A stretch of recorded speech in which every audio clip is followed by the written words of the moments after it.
Student, इस video को देखने के बाद आपका साइंस का बहुत सारे मोस्ट इंपोर्टेंट क्वेश्चन क्लियर होने वाले हैं और जितने भी महत्वपूर्ण दीर्घोत्तरीय प्रश्न हैं वो भी क्लियर होने वाले हैं। तो चलिए शुरू करते हैं आज का बहुत ही महत्वपूर्ण video. Hello student, welcome back to my channel. मैं हूं सरोन गोस्वामी। आज के इस वीडियो में हम लोग क्लास 10 साइंस का मोस्ट इंपोर्टेंट क्वेश्चन देखेंगे। बहुत ही महत्वपूर्ण प्रश्न है वो कि 2021 बोर्ड एग्जाम के लिए, ये 2021 के लिए बहुत महत्वपूर्ण क्वेश्चन है। देखो स्टूडेंट, इस वीडियो में हम लोग छोटे क्वेश्चन नहीं बल्कि जो बड़े बड़े क्वेश्चन है उसको देखने वाले हैं, जो आपके लघुत्तरीय और दीर्घोत्तरीय प्रश्नों में आते हैं। तो वीडियो को लास्ट तक देखना। अगर पसंद आए तो वीडियो को लाइक करना, शेयर करना अपने फ्रेंड्स के साथ। अगर चैनल पर नए आए हो तो सब्सक्राइब भी कर लेना, ठीक है। क्लास 10 की पूरी तैयारी कराई जाएगी, आप लोगों को चिंता करने की जरूरत नहीं है। हर एक सब्जेक्ट की तैयारी कराई जाएगी, जैसा आपका पोजीशन देखा जाएगा वैसी तैयारी कराई जाएगी। लेकिन आप लोग कमेंट करके अपना सुझाव जरूर दे दिया करो ताकि हम आप लोगों के लिए अच्छे से अच्छे वीडियोस प्रोवाइड कर सकें, ठीक है। लेकिन इस वीडियो को आपको लास्ट तक देखना पड़ेगा क्योंकि वीडियो बहुत ही ज्यादा इंपॉर्टेंट है। और देख सकते हो ये सारे क्वेश्चन विस्तृत उत्तरीय में आते हैं। जैसे देखो, विद्युत रासायनिक श्रेणी आपके विस्तृत उत्तरीय प्रश्न है। चाहे मैं आपको दिखा देता हूं इसका प्रूफ, देख सकते हो ये विस्तृत उत्तरीय प्रश्न है जो कि विद्युत रासायनिक श्रेणी है। और आपके बोर्ड एग्जाम में ये 7 अंक के आते हैं, 7 मार्क। आज के बाद आपको विद्युत रासायनिक श्रेणी में कोई दिक्कत नहीं होगा अगर आप लोग याद कर लेते हो हमारे साथ। तो वीडियो को लास्ट तक देखना, शेयर कर दो अपने फ्रेंड्स के साथ। चलिए शुरू करते हैं वीडियो को।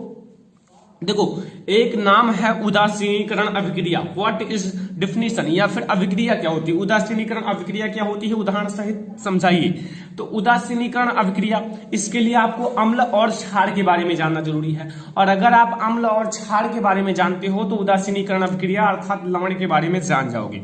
इसको जानने के लिए आपको हमारा चैप्टर नंबर 2 वीडियो देखना पड़ेगा, जो मैंने ऑलरेडी पढ़ा दिया है। वो आपको चैप्टर नंबर 2 फुल चैप्टर इन 1 वीडियो, तो आपको देखना है तो लिंक इस वीडियो के डिस्क्रिप्शन में या फिर सर्च कर सकते हो। क्लास 10 अम्ल क्षार एवं लवण बाई सरमन लेक्चरर, आपको वो वीडियो हमारा सबसे ऊपर मिल जाएगा। तो चलिए शुरू करते हैं। पहला क्वेश्चन, उदासीनीकरण अभिक्रिया क्या होती है, उदाहरण दीजिए। स्टूडेंट, अम्ल आप जानते हो जो स्वाद में खट्टे होते हैं, ठीक है। और एक और है, ये आई होप नीले लिटमस पेपर को लाल कर देते हैं। और है जो जलीय विलयन में H+ आयन देते हैं, ये सब अम्ल होते हैं, ठीक है। क्षार जो जलीय विलयन में OH- आयन देते हैं, ठीक है। समझो, जब अम्ल एवं क्षार आपस में अभिक्रिया करती हैं तो लवण तथा जल बनाती हैं। लवण क्या है, बस यही अभिक्रिया तो लवण है। लवण का डिफिनेशन पूछा जाए तो यही अभिक्रिया है और जल बनाती है। लवण कैसे बनेगा, अम्ल तथा क्षार की अभिक्रिया द्वारा लवण बनेगा। उदासीनीकरण अभिक्रिया क्या है, अम्ल तथा क्षार की अभिक्रिया उदासीनीकरण अभिक्रिया है। दो यानी कि एक तीर से 2 निशाना आपको लगेगा, लेकिन आपको ये याद करना पड़ेगा, मोस्ट इंपोर्टेंट है ये आपके बोर्ड एग्जाम के लिए। देखो लिखा हुआ है, जब अम्ल एवं क्षार आपस में अभिक्रिया करती हैं तो लवण तथा जल बनाती हैं। यही अभिक्रिया उदासीनीकरण अभिक्रिया कहलाती है। आपको मैं उदाहरण के साथ समझा देता हूं। देखो, उदाहरण मैं लिखकर समझाऊंगा सो डेट आपको ज्यादा बेटर समझ में आए, ठीक है। देखो लिखा हुआ है सोडियम हाइड्रोक्साइड तथा हाइड्रोक्लोरिक अम्ल की अभिक्रिया। अब इसमें आप सोच रहे होंगे सोडियम हाइड्रोक्साइड सर ने लिया है और हाइड्रोक्लोरिक अम्ल, और सर ने कहा है अम्ल तथा क्षार की अभिक्रिया। तो कोई बात नहीं है स्टूडेंट, इसमें हाइड्रोक्लोरिक अम्ल है, हाइड्रोक्लोरिक अम्ल है और सोडियम हाइड्रोक्साइड क्षार है, क्योंकि ये OH होते हैं और H+ आयन होते हैं हाइड्रोक्लोरिक अम्ल। तो चलिए देखते हैं, बहुत ही इजी सा रिएक्शन है। देखो यहां सोडियम हाइड्रोक्साइड, इससे पहले आपको सोडियम हाइड्रोक्साइड का फार्मूला पता होना चाहिए।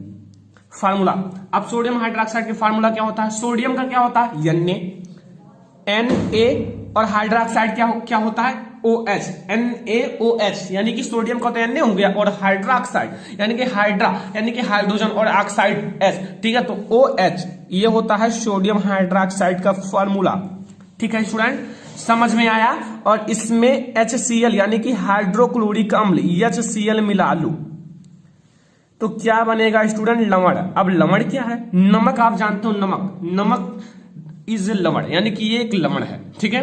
तो नमक जैसे आप यहाँ Na, इसका Na ले लो, उसका Cl यानी कि NaCl लवण का यानी कि नमक का फार्मूला होता है, और प्लस H2O पानी भी निकल जाएगा। तो उदासीनीकरण अभिक्रिया का यही रिएक्शन है, देख सकते हो। मैं इसे हाईलाइट कर देता हूं क्योंकि इंपॉर्टेंट रिएक्शन है स्टूडेंट आप लोगों के बोर्ड एग्जाम के लिए। तो प्लीज इसे नोट भी कर लेना, मैंने हाईलाइट कर दिया है सो डेट आपको ज्यादा बेटर दिखे, ठीक है। तो यहां आप देख सकते हो ये NaOH तथा HCl जब अभिक्रिया करती हैं तो यहां लवण तथा जल बनाती हैं। अब मैं यहां बता देता हूं, ये है क्षार, ये है अम्ल HCl अम्ल है, ये है सोडियम क्लोराइड या फिर लवण, और ये है जल। बस यही इतना है, सो दैट आपको समझ में आ गया। ठीक है, अब देखो हमारा दूसरा क्वेश्चन आता है, विद्युत रासायनिक श्रेणी क्या है, इनके अनुप्रयोग बताइए। विद्युत रासायनिक श्रेणी क्या है, इनके अनुप्रयोग बताइए। देखो स्टूडेंट, विद्युत रासायनिक श्रेणी आपको समझना है तो ध्यान से समझिए, फिर आपको बहुत अच्छा समझ में आने वाला है। देखो लिखा हुआ है विद्युत रासायनिक श्रेणी क्या है, इनके अनुप्रयोग। तो जो विद्युत रासायनिक श्रेणी है ना, उसमें धातुओं की क्रियाशीलता के अवरोही क्रम में व्यवस्थित किया जाता है। यही श्रेणी तो विद्युत रासायनिक श्रेणी या सक्रियता श्रेणी कहलाती है। इसके दो नेम है, फर्स्ट विद्युत रासायनिक श्रेणी, सेकंड सक्रियता श्रेणी। ठीक है बच्चों, यहां बहुत इजी सा डेफिनेशन है। अवरोही क्रम, अवरोही क्रम का क्या अर्थ है, नीचे सबसे कम अभिक्रियाशीलता होती है, ऊपर सबसे ज्यादा, यानी कि ऊपर यानी कि ज्यादा से नीचे अर्थात कम की ओर आना। तो यहां लिखा हुआ है विद्युत रासायनिक श्रेणी में धातुओं की क्रियाशीलता के अवरोही क्रम में व्यवस्थित किया जाता है, यही श्रेणी तो सक्रियता श्रेणी कहलाती है।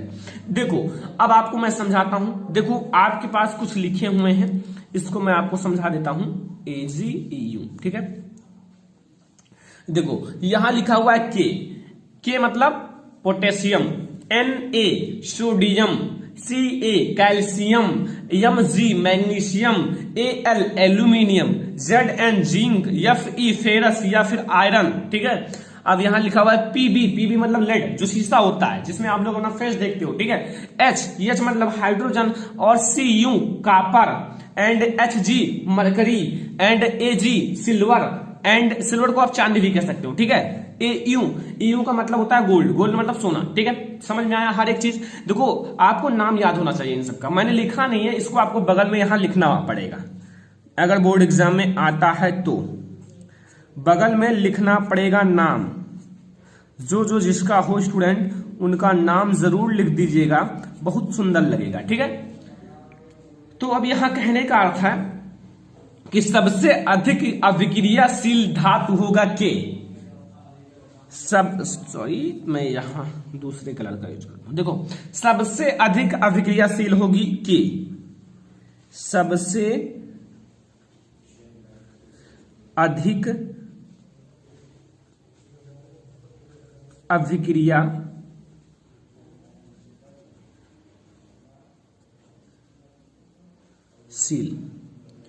अभिक्रियाशील अर्थात हम लोग नीचे आएंगे तो घटता हुआ चला जाएगा।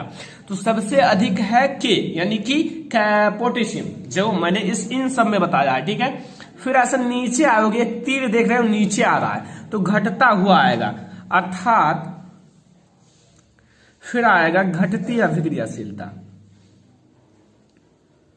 घटती अभिक्रियाशीलता। अब ये आपका घट जाएगा। ठीक है, नीचे जैसे आओगे यहां शीलता कर दो या फिर शीलता अभिक्रियाशीलता, अभिक्रियाशीलता कोई दिक्कत नहीं है स्टूडेंट, अभिक्रियाशील लिखो, अभिक्रियाशीलता लिखो। ये अब नीचे जैसे आओगे घटता हुआ चला आएगा। सॉरी, ये रिएक्शन थोड़ा गलत लिख दिया है। ठीक है, वो मैं सोच रहा था नीचे समझा दूं तो वो गलत है। देखो फिर सबसे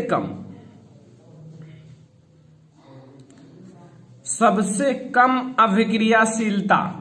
इससे एक बात मैं आपको समझाना चाहूंगा, इनके अनुप्रयोग भी मैं बताता हूं। अभिक्रियाशीलता, इससे एक बात समझना, कभी कभी आप देखे होंगे हाइड्रोजन है, कहता है ना कि Cu की हाइड्रोजन के साथ, यानी कि अम्ल में से हाइड्रोजन क्यों विस्थापित नहीं कर पाता, Hg अम्ल में से हाइड्रोजन क्यों नहीं विस्थापित करता था, Ag H में से हाइड्रोजन यानी कि अम्ल में से हाइड्रोजन क्यों नहीं विस्थापित कर पाता है, और Au ये भी अम्ल में से हाइड्रोजन क्यों नहीं विस्थापित कर पाता। इसका मेन रीजन है ये हाइड्रोजन से नीचे उपस्थित हैं। ये सब जो है ना हाइड्रोजन से नीचे उपस्थित हैं, तो ये हाइड्रोजन को विस्थापित नहीं कर पाएंगे क्योंकि ये इनके भी नीचे हैं, तो इनके नीचे हैं अर्थात ये बहुत ज्यादा गरीब हैं, तो ये इनको नहीं हटा सकते। लेकिन ये सब जो है ना, ये सब अम्ल में से हाइड्रोजन विस्थापित कर लेते हैं। ऐसे क्वेश्चन आपको देखने को मिलेगा। ठीक है, इनके अनुप्रयोग क्या है, देख लो, नंबर फर्स्ट आप लोगों के सामने लिखा हुआ है, विद्युत रासायनिक श्रेणी की सहायता से धातुओं की क्रियाशीलता की तुलना की जा सकती है। जो धातु होते हैं उनकी क्रियाशीलता की तुलना की जा सकती है। हाइड्रोजन से नीचे वाले धातु अम्ल में से हाइड्रोजन विस्थापित नहीं कर पाते हैं। अभी मैंने कहा ना, जो हाइड्रोजन से नीचे हैं वो अम्ल में से हाइड्रोजन कभी विस्थापित नहीं कर पाएंगे, ये याद रखना, ठीक है। ये इंपॉर्टेंट टॉपिक है क्योंकि ऐसा क्वेश्चन मैंने बहुत ज्यादा देखा है, ठीक है। अब एग्जांपल के लिए मैं आपको क्या दिखाऊं, आपके एनसीईआरटी बुक में ही है, साबुनीकरण पर टिप्पणी कीजिए, मोस्ट इंपोर्टेंट 2021 बोर्ड एग्जाम के बच्चों के लिए। तो जल्दी से आप लोग इसको देख लो, बहुत इंपॉर्टेंट, इसका रिएक्शन बहुत हार्ड है, तो आप लोगों को देखना बहुत ही ज्यादा जरूरी हो जाता है इस क्वेश्चन को। आ जाता है स्टूडेंट, साबुनीकरण पर टिप्पणी करो, तो आप लोग क्या, जब जानोगे नहीं तो क्या टिप्पणी करोगे, ठीक है। देखो लिखा हुआ है, उच्च अणुभार वाले मोनोकार्बोक्सिलिक अम्लों के सोडियम तथा पोटेशियम लवण को साबुन कहते हैं। अगर मेनली साबुन का ही डिफिनेशन बताना हो तो आपको कहना है, क्या कहना है,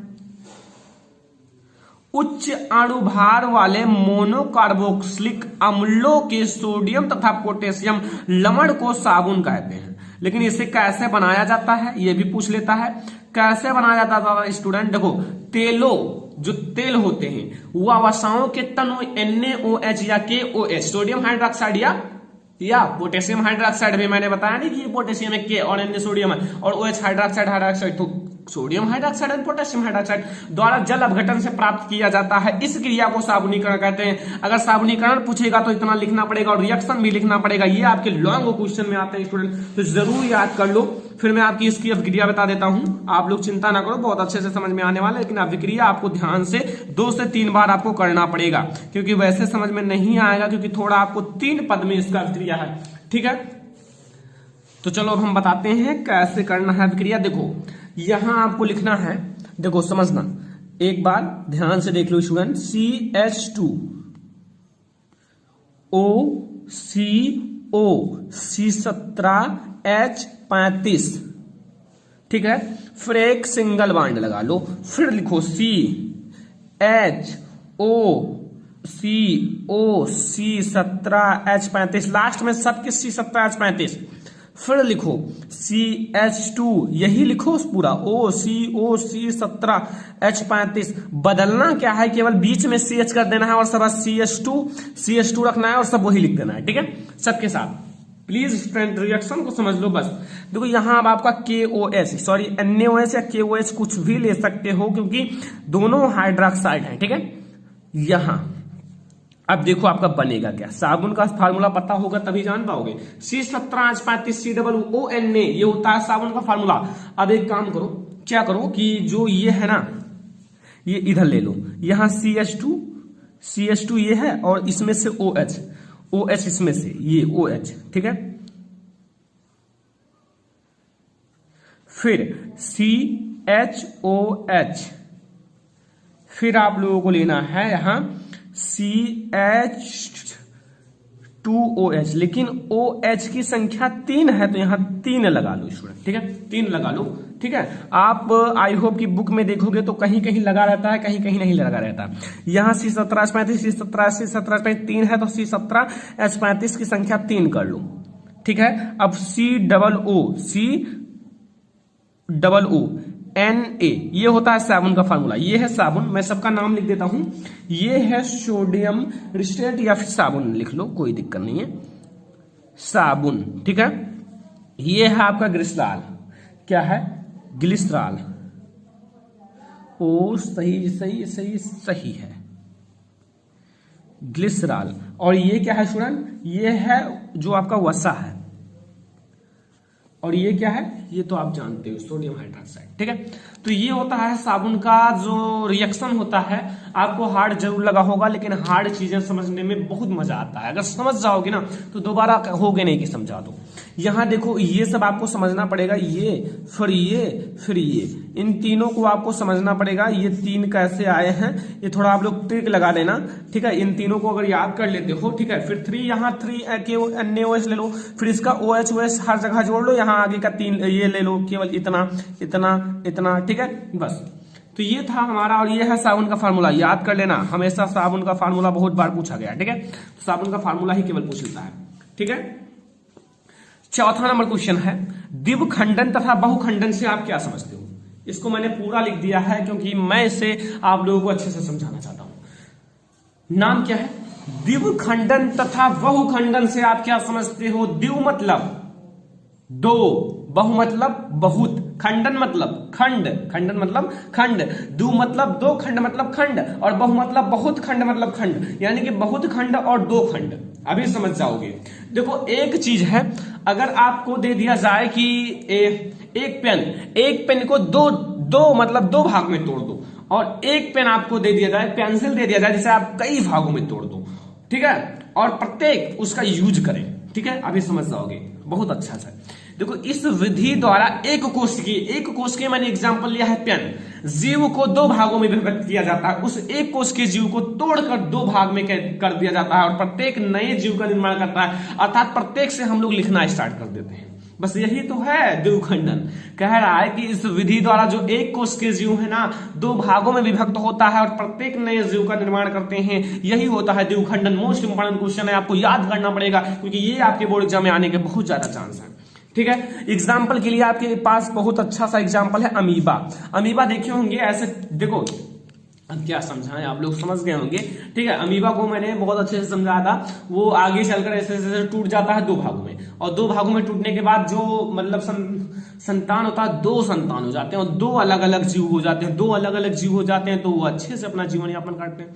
फिर वो 2 से 4, 4 से 8, 8 से 16, 16 से 32, 32 से 64, 64 से 128, ऐसे ही अमीबा का पूरा जो तालाब होता है, समुद्र होता है, उसमें फैल जाते हैं, ठीक है, अमीबा। अगला देख लो बहुखंडन। बहुखंडन का अर्थ होता है इस विधि में एक कोशिकीय जो जीव होते हैं अनेक भागों में विभक्त हो जाते हैं, अनेक भागों में टूट जाते हैं और प्रत्येक नए जीव का निर्माण करते हैं। जैसे एक कोशिकीय जीव लिया गया, उसको तोड़कर 100 भागों में तोड़ा गया और 100 भागों में तोड़ दिया गया और प्रत्येक नए जीव का निर्माण कर ले, अर्थात एक को तोड़ा गया और 100 जीव का निर्माण हो गया। इसी को कहते हैं बहु मतलब बहुत, खंडन मतलब खंड, बहुत खंड। इस विधि में एक कोशिकीय जीव अनेक भागों में विभक्त हो जाता है और प्रत्येक नए जीव का निर्माण करते हैं, इसी चीज को कहते हैं बहुखंडन, ठीक है। एग्जाम्पल के लिए आप लोग लिख सकते हो मलेरिया परजीवी, मलेरिया परजीवी या प्लाज्मोडियम, ठीक है।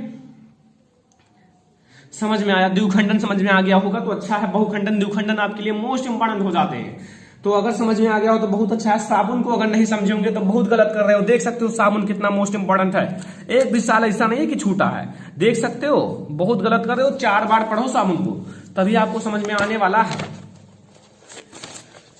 एक क्वेश्चन और देख लेते हैं, फिर यार बहुत ज्यादा टाइम हो जाता है, ठीक है। ओम का नियम समझ लो बहुत अच्छे से, फिर मैं आपको अगले वीडियो में मिलूंगा, ठीक है। बहुत अच्छे से समझाऊंगा और सारे वीडियो को लाइक भी कर दिया करो, शेयर भी कर दिया करो अपने फ्रेंड्स के साथ। चैनल पर नया हो तो सब्सक्राइब कर लो यार, क्योंकि आप लोगों के लिए इतना मेहनत किया जा रहा है, तो आप लोग छोटा सा तो आप लोग टारगेट पहुंचा ही सकते हो। वीडियो को 5000 लाइक तक पहुंचाओ, केवल 5000 लाइक, ठीक है, 5000 लाइक। अगर इंस्टाग्राम पे फॉलो नहीं किया हो तो जाके फॉलो कर लो, लिंक इस वीडियो के डिस्क्रिप्शन में है।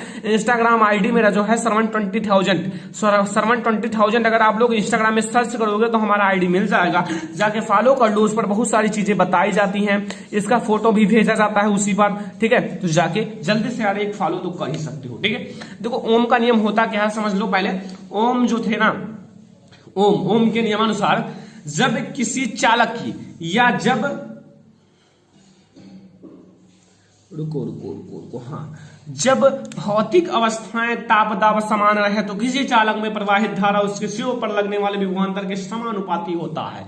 This is Ohm's law. देखो कहने का अर्थ क्या है कि जैसे कोई चालक है, उस चालक की भौतिक अवस्था ना बदली जाए, अर्थात उसमें ताप दाब समान ही रहे, बदला ना जाए, तो उस चालक के जो सिरे हैं, दोनों सिरे ए बी मान लो, सिरों के बीच, ठीक है, बहने वाला विभवांतर, या फिर कह सकते हो जो चालक है उसमें बहने वाली धारा और सिरों जहां जो सिरा है दोनों, उनके बीच जो विभवांतर है वो उसके समानुपाती होता है।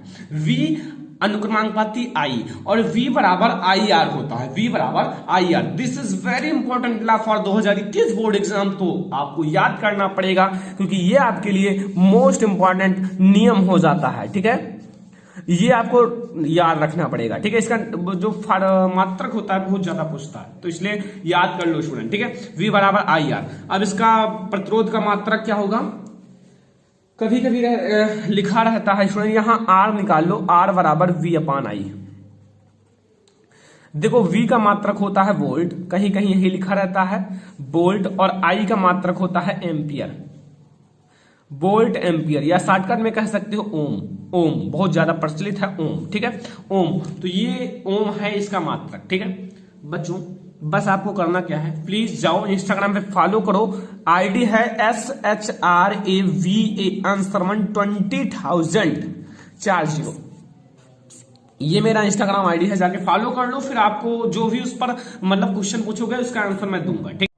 सबको मैं अलग अलग, जैसे केमिस्ट्री का अलग, बायोलॉजी का अलग और फिजिक्स का अलग, वो मैं आज आप लोगों को अलग अलग अच्छे से समझाने वाला हूँ। वीडियो को करना क्या है, एक लाइक करना है और अपने फ्रेंड्स के साथ शेयर करना है।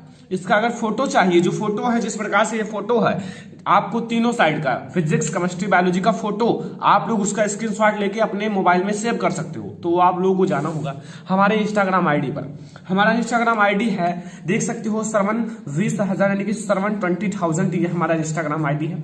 इसका लिंक जो है ना स्टूडेंट, इस वीडियो के डिस्क्रिप्शन में मिल जाएगा लिंक, और या फिर जाओगे इंस्टाग्राम पे सर्च कर सकते हो सरवन और 20,000, आपको हमारा सबसे ऊपर अकाउंट मिल जाएगा। जाके जल्दी से फॉलो कर लो, वहां आप लोगों को टाइम टेबल, जो टाइम टेबल आया है उसका फोटो मैंने एडिट करके अच्छे से बनाया है, उसका फोटो मिल जाएगा। और सेकंड, ये आप लोगों का जो इसका फोटो, जो पूरा दीर्घोत्तरीय प्रश्न का फोटो, वो मिल जाएगा। देखो बहुत सारे बच्चे कह रहे थे कि क्लास 10 जो टाइम टेबल है उसका अलग से हमें बताओ, तो वो भी मैं आपको इंस्टाग्राम पे फोटो अपलोड कर दूंगा। तो जल्दी से जाओ और इंस्टाग्राम पे फॉलो करो और लाइक करो। चलो फिर शुरुआत करते हैं। देखो स्टूडेंट, आप लोगों को पता होगा कि जो आप लोगों का साइंस है, साइंस आप लोगों का क्या क्या है, ये आपका विज्ञान जो है ना, विज्ञान साइंस, ठीक है। साइंस आपका फिजिक्स होता है, यानी कि भौतिक विज्ञान,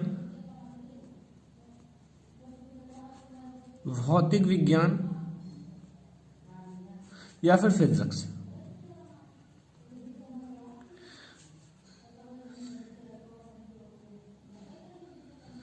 सॉरी PHYESICS, ठीक है, फिजिक्स। ये आपका केमिस्ट्री होता है। थर्ड आपका बायोलॉजी होता है। तो फिजिक्स केमिस्ट्री बायोलॉजी, ये फिजिक्स जो है ना, फिजिक्स का मैं लॉन्ग क्वेश्चन बताऊंगा, केमिस्ट्री का लॉन्ग क्वेश्चन, बायोलॉजी का सबका मैं अलग अलग बताऊंगा। तो जल्दी से आप लोग इस साइंस के, देखो बच्चों, ये जो आपका साइंस है ना, साइंस, ठीक है, साइंस में आपका 7 मार्क का इसमें लॉन्ग आएगा, 7 ही मार्क का इसमें आएगा, और 7 ही मार्क का इसमें आएगा। तो इस 7 मार्क, ये और ये 7 मार्क और ये 7 मार्क पक्का करने के लिए प्लीज वीडियो को लास्ट तक देखना। मैं आपको समझाना चाहता हूं हर एक चीज। अगर मैं इस पर वीडियो बनाया हूं तो ये मेरा लास्ट वीडियो है लॉन्ग क्वेश्चन पर, फिर आपको वीडियो नहीं मिलेगा, ठीक है। इसलिए मैं आपको सब कुछ इसमें समझा दूंगा। तो ये आप लोग देखिए ये सब, ठीक है। अब हम लोग एक एक क्वेश्चन को बात करते हैं। यहाँ हमारा टॉपिक क्या है स्टूडेंट, देखो केमिस्ट्री पहले हम लोग देखेंगे, जो आप लोगों का केमिस्ट्री है, ठीक है, जो आप लोगों का केमिस्ट्री है ये चीज, ठीक है, केमिस्ट्री। और केमिस्ट्री में जो महत्वपूर्ण दीर्घोत्तरीय प्रश्न है ये पहले हम लोग देखेंगे, जो दीर्घोत्तरीय है, और क्लास 10 साइंस का, ठीक है, क्लास 10 साइंस का।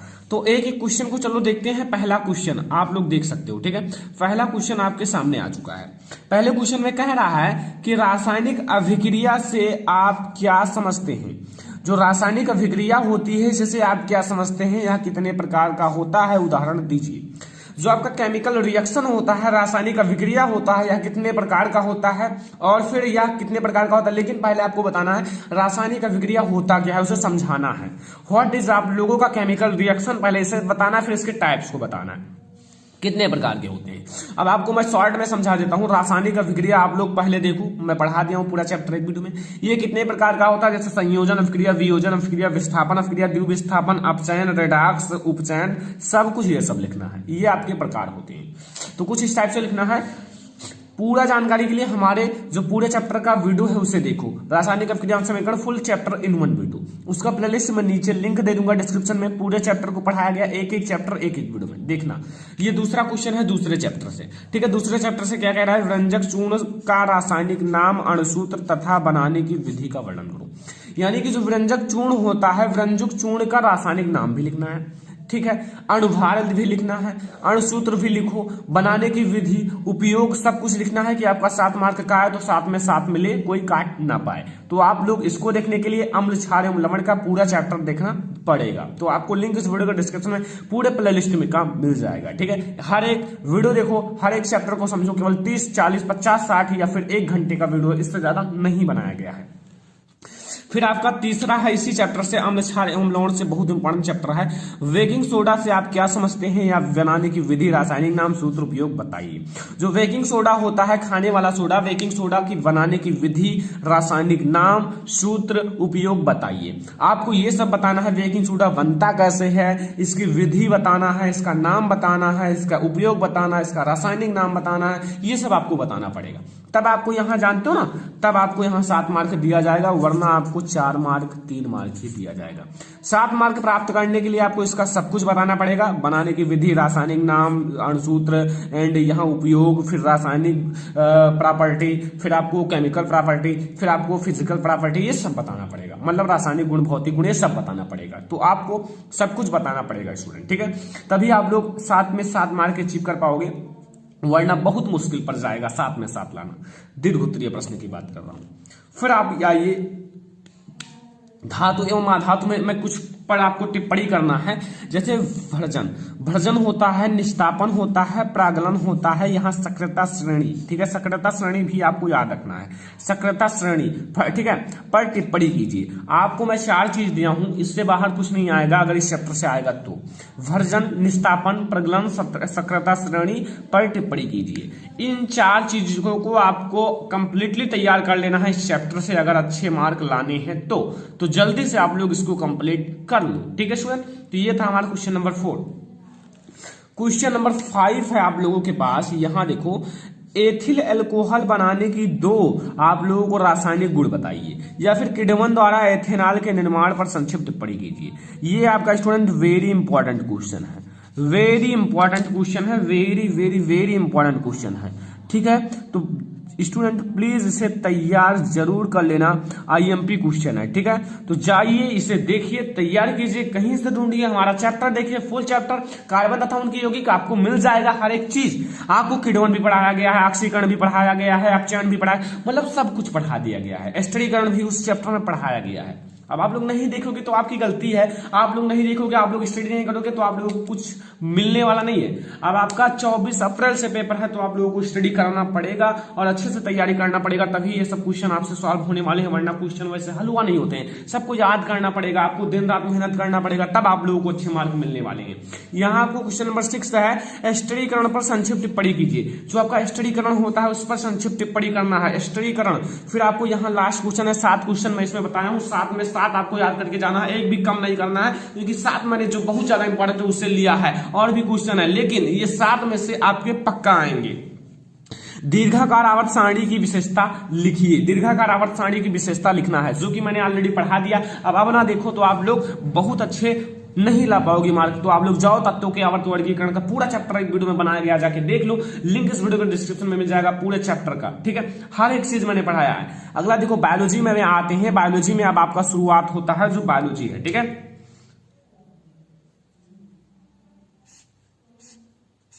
बायोलॉजी देख लो, ठीक है। बायोलॉजी में क्या करना है, देखो बायोलॉजी में मैं आपको पहला क्वेश्चन बताता हूं। बायोलॉजी का पहला क्वेश्चन, बायोलॉजी का पहला क्वेश्चन देखो, पोषण क्या है, जो पोषण है वो क्या है, तथा यह कितने प्रकार का होता है, उदाहरण दीजिए। पोषण, जो आपका न्यूट्रिशन होता है, पोषण ये क्या होता है, पहले आपको बताना क्या होता है, फिर ये कितने प्रकार का होता है, ठीक है। सब कुछ बताना पड़ेगा। इसका मैंने एक अलग सा वीडियो बनाया है पोषण का, जो कि आप लोगों को अगर कोई भी टॉपिक आपको सर्च करना है तो एक चीज लिखना पड़ेगा। जैसे आपको सर्च करना है क्या, हाँ, पोषण सर्च करना है, पोषण की क्रिया, पोषण की क्रिया। आपको पीछे एक बात लगाना पड़ेगा, बाई श्रवण लेक्चरर, आपको ये लगाना पड़ेगा। कोई भी टॉपिक सर्च कर रहे हो, पीछे श्रवण लेक्चरर लगाओ, हमारा वीडियो सबसे ऊपर मिलेगा, सबसे ऊपर। लेकिन करना क्या है, पीछे श्रवण लेक्चरर लगाना पड़ेगा। दूसरा क्वेश्चन है, उत्सर्जन से आप क्या समझते हो, उत्सर्जी अंग का नाम लिखिए और वृक्क का क्या कार्य है, वृक्क, वृक्क का क्या कार्य है। जो वृक्क होता है, उत्सर्जन तंत्र के अंदर जो वृक्क होता है उसका क्या कार्य होता है, क्यों लगा होता है, अगर है तो क्यों है, ये आपको बताना है अच्छे से डिटेल में, तभी आपको 7 मार्क्स मिलेंगे, वरना जानते हो क्या होगा। तो आपको अच्छे से डिटेल में तैयार करना है, 2-3 पेज अच्छे से लिखना पड़ेगा, हमेशा लिख लिख कर याद करना पड़ेगा, लिख लिख कर जितना याद करोगे उतनी अच्छे से याद होगी।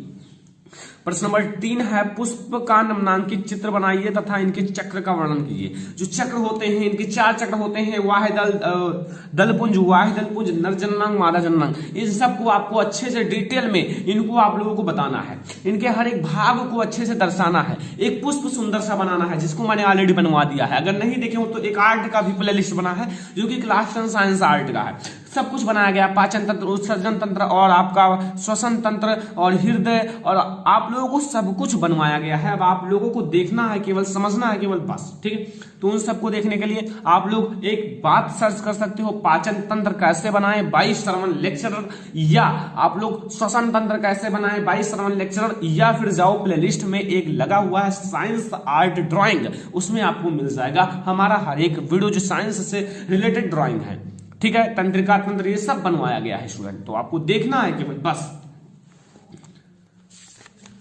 आगे देखते हैं, चलो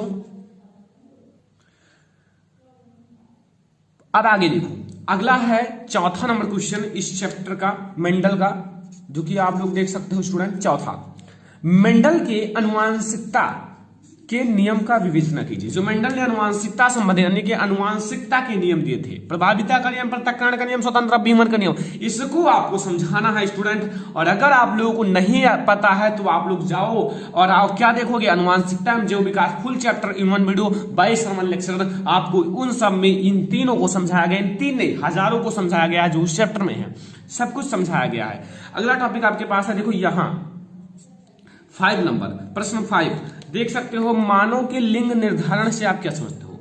मानव का लिंग निर्धारण, लिंग निर्धारण का अर्थ होगा कि लड़की होगी या लड़का, नर होगा या मादा होगा। लिंग निर्धारण के द्वारा ही पता चलता है कि जो आने वाला संतान है वो लड़का होगा या लड़की।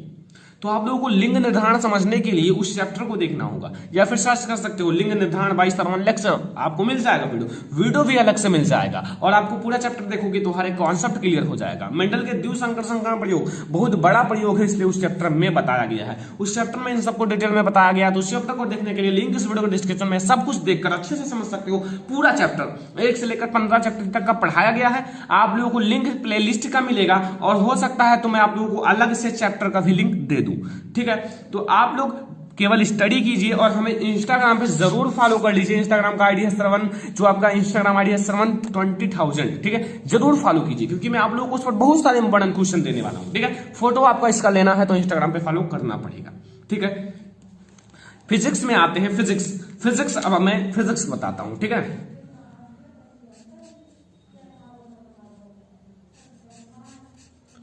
बच्चों फिजिक्स यहां चालू होगा। देखो फिजिक्स क्या है, फिजिक्स आपको अब बताता हूं, हर एक चीज को मैं अलग से बताता हूं, क्योंकि केमिस्ट्री में आपको इतना तैयार करना है, फिजिक्स में इतना तैयार करना है, बायोलॉजी में इतना तैयार करना है, हर एक चीज को अलग अलग आपको बांट कर पढ़ना है। केमिस्ट्री को आपको 5 दिन देना है, केवल 5 दिन में आपको तैयार करना है लॉन्ग क्वेश्चन। फिजिक्स को आपको 5 दिन, केमिस्ट्री को आपको 5 दिन, 15 दिन में आपको 21 नंबर तैयार करना है, क्योंकि आपका अप्रैल में होने वाला है पेपर, तो आपके पास बहुत समय है अगर आप लोग तैयारी करना चाहो तो। और अगर आप लोग तैयारी करोगे तभी आप लोग कुछ कर पाओगे, वरना वैसे तो सभी लोग पढ़ते हैं 80%, 70%, 60%, 50%, 55%, इतना तो सभी ले आते हैं, तो आप पढ़ेंगे सभी के बराबर तो कोई नया करके दिखाओ। तो आप लोग यहां देखो प्रश्न नंबर 1 फिजिक्स का लॉन्ग क्वेश्चन। देखो मानव नेत्र के प्रमुख भागों का वर्णन कीजिए। मानव नेत्र होता क्या है, पहले ये बताओ मानव नेत्र होता क्या है, इनके प्रमुख भाग क्या हैं।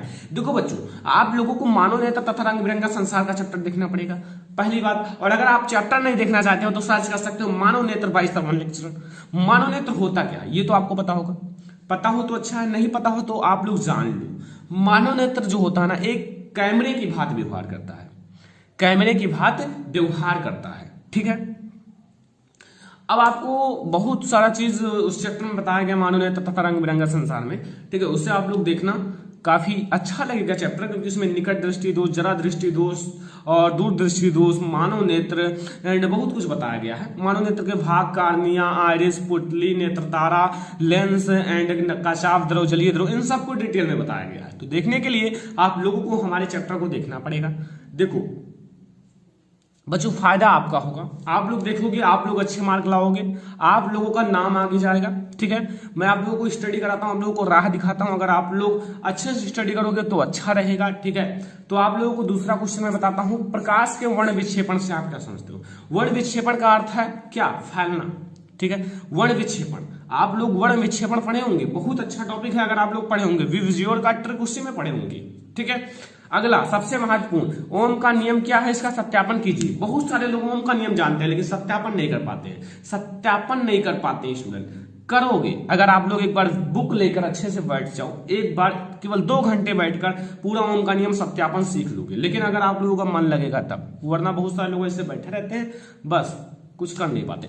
तो आपको ओम का नियम तथा इसका सत्यापन भी करना है। सत्यापन आएगा तो 7 नंबर में आएगा, और अगर सत्यापन नहीं आएगा तो 3 नंबर में आएगा। ठीक है, अगला क्वेश्चन आपके सामने है, फैराडे के विद्युत चुंबकीय प्रेरण संबंधी नियम लिखिए। जो फैराडे ने विद्युत चुंबकीय प्रेरण संबंधी नियम दिए थे उसको बताना है। फैराडे का विद्युत चुंबकीय प्रेरण संबंधी नियम याद होगा, 2 नियम दिए थे, विद्युत चुंबकीय संबंधी प्रेरण का नियम, तो आपको उसे बताना है। ठीक है, तो आप लोग याद कर लो, हर एक चीज पढ़ाया गया है। अगर आप लोग नहीं जानते हो तो पूरा चैप्टर का लिंक इस वीडियो के डिस्क्रिप्शन में है, पहले आप लोग जाओ तैयार कर लो, फिर आप लोग आओ। ठीक है, अगला है 5वां नंबर क्वेश्चन, विद्युत मोटर के सिद्धांत, रचना, क्रिया, विधि का वर्णन करो। जो विद्युत मोटर होता है उसकी सिद्धांत, क्रिया, विधि और जो आप लोगों का रचना, इन सब का वर्णन करना है। विद्युत मोटर को अलग से भी पढ़ाया गया है, चैप्टर में भी पढ़ाया गया है, तो आप लोगों को देखना है, कहीं से भी देखना है देख सकते हो। पहले मैं आपको बता देता हूं कि आप लोगों को करना क्या है। देखो, मैं आपको पूरा चैप्टर 1 से लेकर 15 चैप्टर का लिंक इस वीडियो के डिस्क्रिप्शन में दे दूंगा। पहले आपको एक एक चैप्टर पढ़ना है, 1 2 3 ऐसे करके हर एक दिन एक एक चैप्टर पढ़ोगे, 15 दिन में पूरा साइंस खत्म हो जाएगा। लेकिन पढ़ना है तब। ठीक है, लिंक इस वीडियो को डिस्क्रिप्शन में दे दूंगा। ठीक है, पहले ये समझो। और अगर आपको इसका फोटो लेना है, टाइम टेबल का फोटो लेना है, जो आप लोगों को मैं फोटो दूंगा, उसको आप लोगों को करना क्या है, जाकर इंस्टाग्राम पे श्रवण 20,000 फॉलो कर लो। आपको बहुत कुछ मिलने वाला है उस इंस्टाग्राम आईडी पर, तो जाओ जल्दी से श्रवण 20,000 फॉलो कर लो। ठीक है, उसमें हम आप लोगों के लिए छोटा अच्छे पिक भी भेजता हूँ। ठीक है, तो आप लोग जल्दी से जाओ फॉलो करो, और इसका फोटो मैं उसमें डाल दूंगा। ठीक है, तो आप लोग जाओ जल्दी से श्रवण 20,000 इंस्टाग्राम आईडी को फॉलो कर लो। तो स्टूडेंट, वीडियो पसंद आया हो तो वीडियो को एक लाइक जरूर करना, अपने फ्रेंड्स के साथ शेयर भी कर दो। ठीक है, अगर चैनल पर नए आए हो तो सब्सक्राइब जरूर कर लेना। तो स्टूडेंट, फिलहाल इस वीडियो में इतना ही, तब तक के लिए धन्यवाद।